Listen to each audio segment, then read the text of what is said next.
Today we're going to talk about the absolute best way to dial in the perfect reverb for your needs on your guitar modeler of choice, and we're going to be utilizing Line 6 Helix, ToneX, Kemper, and Quad Cortex today. Without any further ado, let's jump right in and see what we can do with the reverbs. Okay, starting off on the Line 6 Helix, I'm actually using a single snapshot from what I feel is a really cool preset, which is the Rev Gen Ultimate preset that I have available at the Line 6 Marketplace. This is the Snapshot 2 based off of the purple channel, and I decided to use the plate reverb on this. Basically, just listening to this snapshot with this particular reverb, it sounds like this.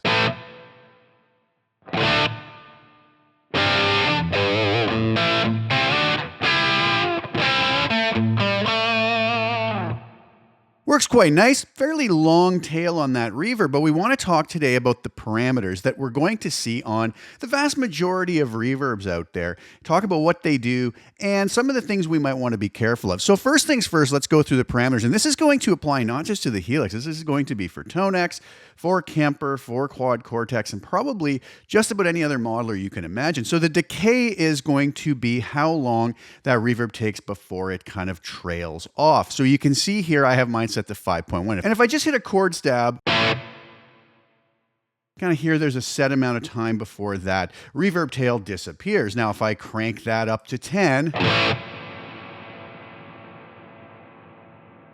we hear that we've extended the time before that reverb tail goes away. If we bring that way down, it's extremely abrupt. Still kind of nice. Versus not having it on at all. Bone dry. So what we have to be careful of is with too long a decay, that's going to potentially kind of clutter things up in our sound as we play. As we play the next note, the decay just kind of keeps building up. So finding the proper decay level is going to basically be a lot about personal preference of what we're looking for a particular situation. If we're playing single individual notes or chords, we want that super long decay.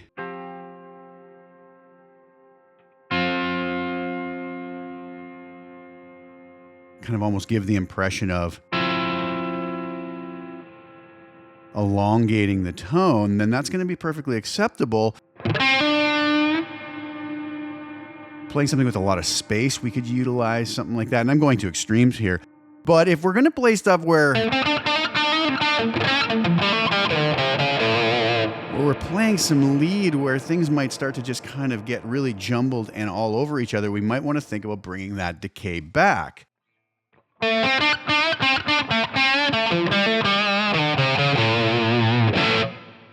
Something like that might be a lot better. If we don't want something even that overt,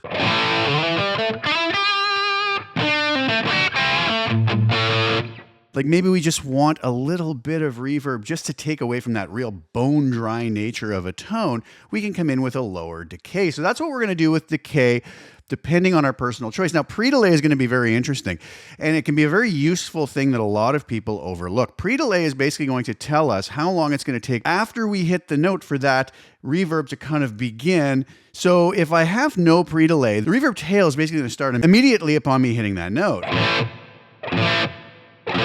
And here we hear that decay right away. Now, if I crank that up to extremes again,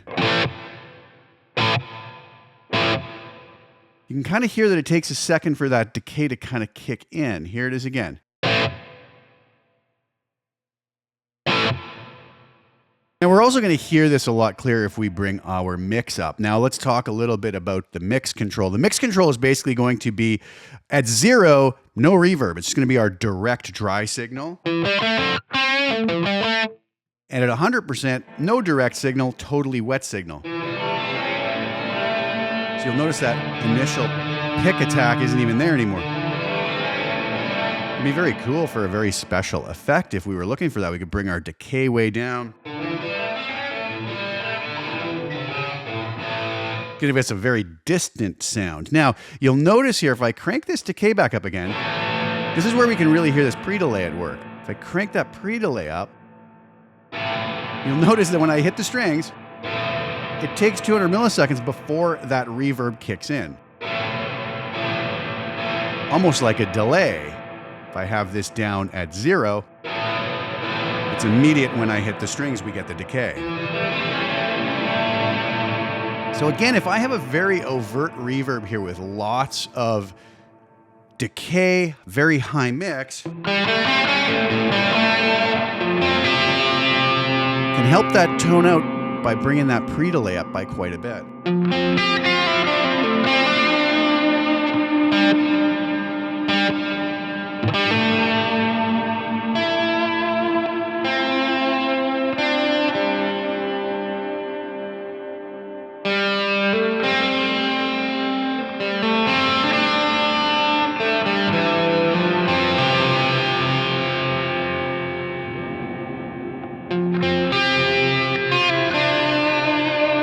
So don't sleep on that pre-delay parameter. It can kind of help you sometimes to maybe dial in just that perfect little final touch on your reverb. Now let's just get this back to some more reasonable settings here. Actually, we'll keep the mix up. Now our low and our high cuts are going to be very important. You'll see here if I take my high cut, that's not rolling any of the high frequencies off. Let's listen to that reverb decay. There's kind of a brightness to it. Now, if I bring this all the way down, you'll hear how dark it gets. Now, a lot of folks ask, do the low and high cut affect the overall guitar tone when we're using them in a delay or a reverb? And they don't. They're only working on that reverb tail. Listen to the tone. It doesn't change.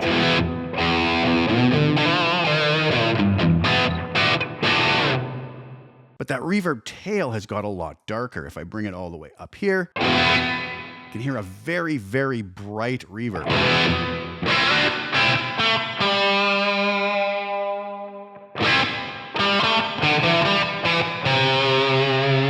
I'm not a big fan of having that off or having it not roll any of those highs off.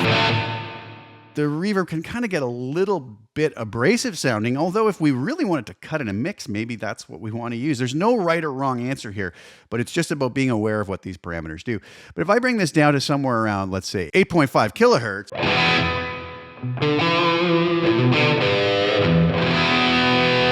you might find that still too bright, and you want to bring that all the way down to, say, 3,500.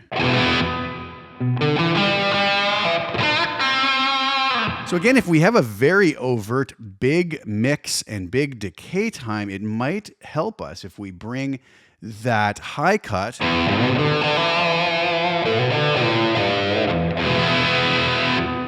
down so it's not quite so abrasive or bright sounding. And then the low cut as well. If we bring this down to off, listen to the bottom end of the reverb decay. You'll hear a thickness to it, whereas if I bring that all the way up to 500 hertz, you'll hear how that decay thins out a lot. So again, it's really going to be personal preference. I think I had that around 90. I also didn't have my mix as high, and we've already talked about the mixes. I like to keep my mix in and around the 30, maybe % range. Decay around 5, maybe less than that, depending on what you want. Give a nice bit of pre-delay. Low cuts around 90. High cut, let's bring it down to, let's say, 6 kilohertz. Now, that doesn't sound like much reverb since we were listening to a very overt reverb a moment ago.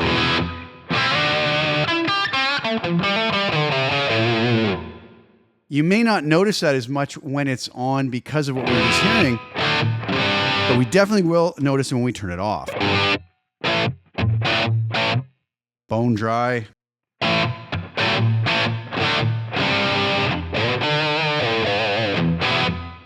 So those are some of the things I think you should watch out for on your reverb. And as we go through different reverbs that we have on the Helix, we can go to the new reverbs and whatnot. You're going to see a lot of similar parameters, right? Decay, pre-delay, mix, high cut, low cut. And obviously we're going to have other parameters as well, but I would always kind of start with those parameters, get those dialed into your liking, and then play with the others. Let's move over to ToneX and see how this can apply on there. All right, so here we are over in ToneX, and I'm utilizing one of my latest tone model collections here, the Plex King 70, and this is going to be a collection of tones based off of my incredible Tone King Royalist Mark III amp, which does some of the most killer vintage Marshall style tones. So this is the tone here without the reverb on at all.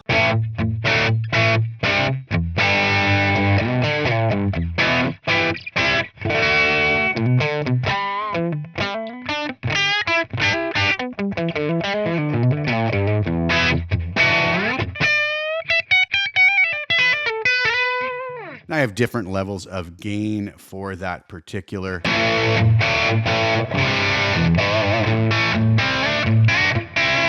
Let's leave it on the 10. I really like that. Moving over to the reverb. Okay, so on here on ToneX, we have less reverb, obviously. We have 4 spring algorithms. The spring 4 is a beautiful algorithm.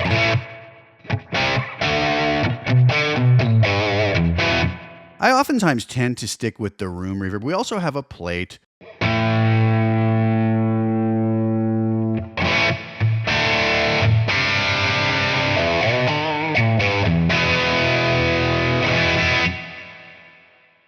And we have the room algorithm I was talking about.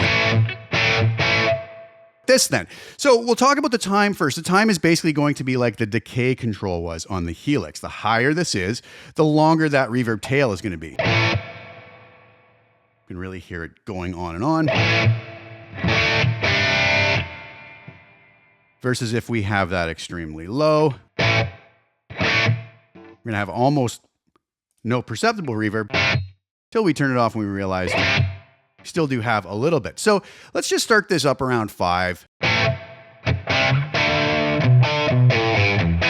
If I want a really non-overt type of reverb, a lot of times I'll put this around 3.5 to give us a little bit of ambience to our tone. But for this, let's go up to even 6, just so we have something a little more overt. Okay, so over to the mix here, it's going to be the same thing we talked about on the Helix. When we go down to 0, we have no reverb. When we come all the way up to 100, we're going to have a lot less dry signal and mostly all reverb. So let's again come over to 50% here. Nice little balance between direct unaffected sound and the reverb. But actually, let's come up to 100 for just a second here, and we'll come over to pre-delay. Pre-delay is going to do the same thing I told you about on the Helix. Basically, when we hit our note, pre-delay on 0, the reverb tail is basically going to start immediately. Now you'll notice here, if I bring this all the way up to 500, huge amount of time before, and it seems like it's actually in milliseconds, 500 milliseconds, let's say, half a second, before that reverb tail even begins. So we can really use that to our advantage if we had, say, a mix down here and a really long decay time.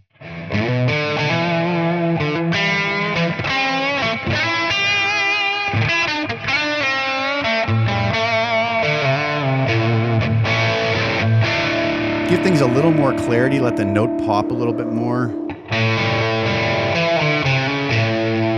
Versus that where the reverb decay starts immediately. So again, we can just play with our pre-delay. Sometimes it's not quite as obvious at first, but if we really listen to it and want to dial in that last little bit of perfection to our reverb, the pre-delay can be quite nice. A lot of times I'll just leave that on 10 or 20. The color is going to be very useful, and to showcase that, I'm going to go over to the plate reverb, and we'll come in here and we'll give this a fairly big reverb. And the reason is sometimes these plates can sound kind of bright. You can notice that versus the room, very bright tone. Now, if we take that color control and turn it up to 10, it's going to get even brighter. Not nice at all. Very kind of splashy, harsh top end. But we can also go the opposite way and darken it up.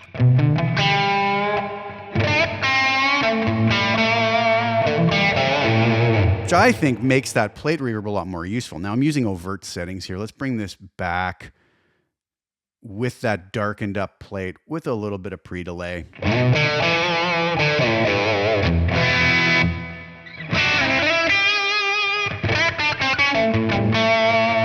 don't have to go all the way with the color down.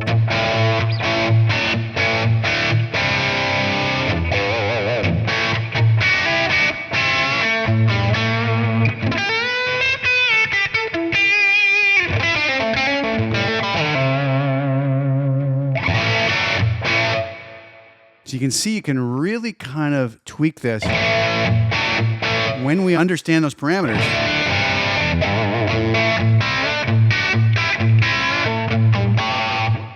Get something that's going to be a lot more pleasant and usable.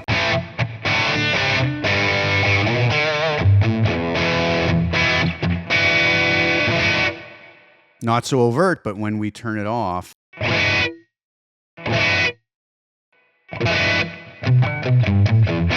we we hear how bone dry it actually is. Let's move over to Quad Cortex and see what we can do on there. All right, so here we are over in Quad Cortex. I'm using the same collection I was on ToneX here, and this is the Plex King 70 preset, and I have these available with the link below as well. These are a set of neural captures and presets based off of, again, my incredible Tone King Royalist Mark III amp, and I'm just kind of on the kind of a mid-gain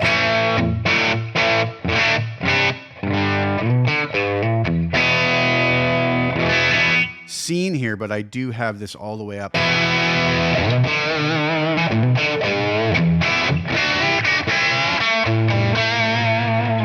a much higher gain level there. I got some delay on that. But coming down to the reverb here, I'm utilizing the room reverb. And again, we can see here we have these same basic controls. Mix, right, which is going to basically go from nothing, bone dry, to taking it all the way up to completely wet signal. And then we have our decay, which go all the way down from 0.1 seconds. It's going to be almost not noticeable, all the way up to 2 seconds. There's that reverb tail, right? So I think I had that set in around 1 second, but let's get that up here a little higher. Pre-delay, again, let's bring our mix up. If we have this on 0 or 0.1 milliseconds, see, as soon as we hit that reverb tail begins, if we bring this up to 100 milliseconds, there's going to be time before that reverb tail kicks in, which, as I said before, can kind of help us if we have a long decay and a high mix. Keep things a little bit more clear.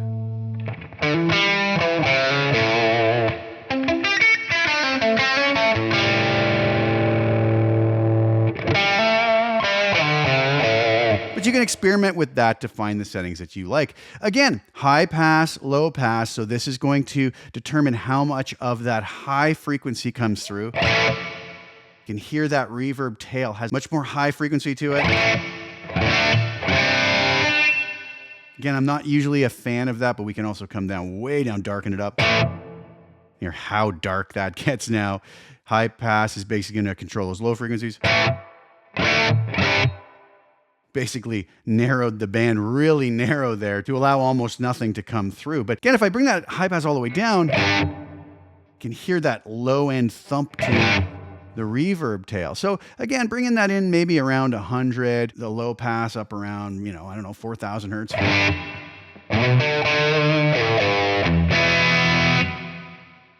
Bringing this down to around a second, maybe our mix down in the 35 range, pre-delay around 20 milliseconds.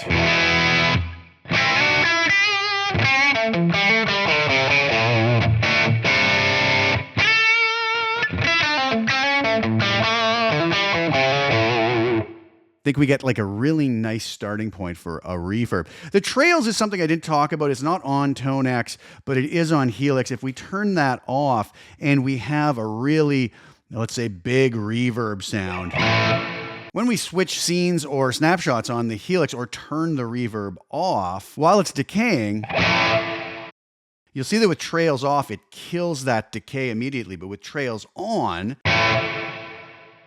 even though I turned the reverb off or switched scenes where maybe the reverb got turned off, it allows that reverb tail to keep going. Let's head over to Kemper and see what we can do on there. All right, here we are over in Kemper, and I'm utilizing the exact same rig that I was using for ToneX and for Quad Cortex, and this is based off of that incredible Tone King Royalist Mark III amp. This is the Plex King 7010. So again, I'm just going to turn the reverb off here for a second. This is what it sounds like bone dry.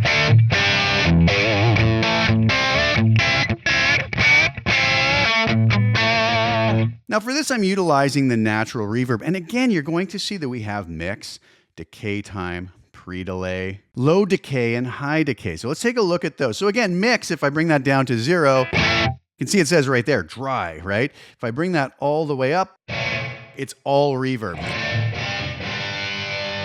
So let's just bring that to the middle mark.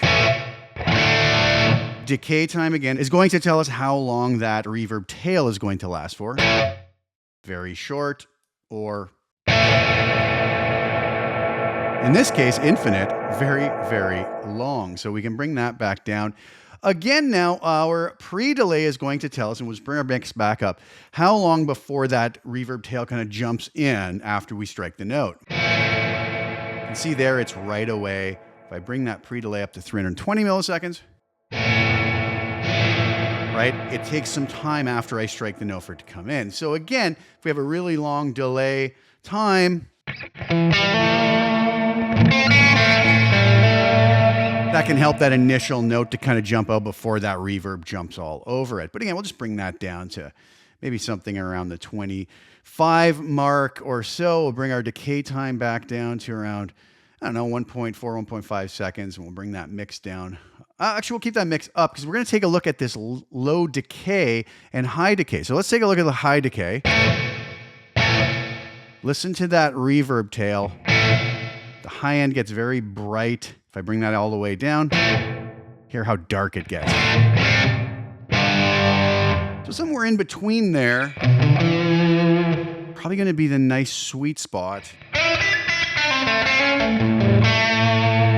to allow that delay to sound kind of more natural. And the low decay again, if we bring that all the way up, you can hear how the reverb tail has now really kind of thinned out. It's lost a lot of its bottom end. We don't want to go to extremes on these. I'm just doing this to allow you to kind of hear the difference.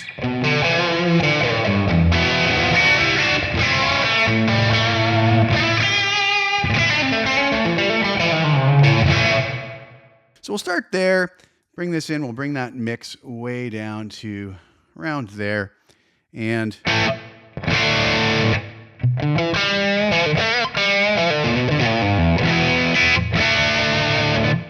as a rule of thumb, you know, the higher that mix is and the longer the decay time, it's going to pull that reverb back in the mix. It's going to make our guitar sound a little bit more distant. Whereas the lower the mix and the lower that decay time is, and the higher the pre-delay, it's going to kind of give our dry signal a little more immediacy. So, you know, if you have a tone that you want to kind of have buried in the mix more, you can add a little more reverb to it. A little higher mix, a little higher decay time. But if you want something that's going to cut through the mix, you might want to be very careful about those parameters we've been talking about today. Now, obviously, on this natural reverb, there's other things here. Room size, freeze, different EQ. There's also something else very cool here called ducking. And I'm going to just bring in kind of a really overt reverb here. And we're going to bring this ducking all the way up. And you're going to notice here that when I play, it's ducking the reverb out of the way, right? You're quote unquote ducking, so that we don't hear any of it, or at least a lot less, till we stop playing. And then in comes that reverb tail. And we can adjust the amount of ducking.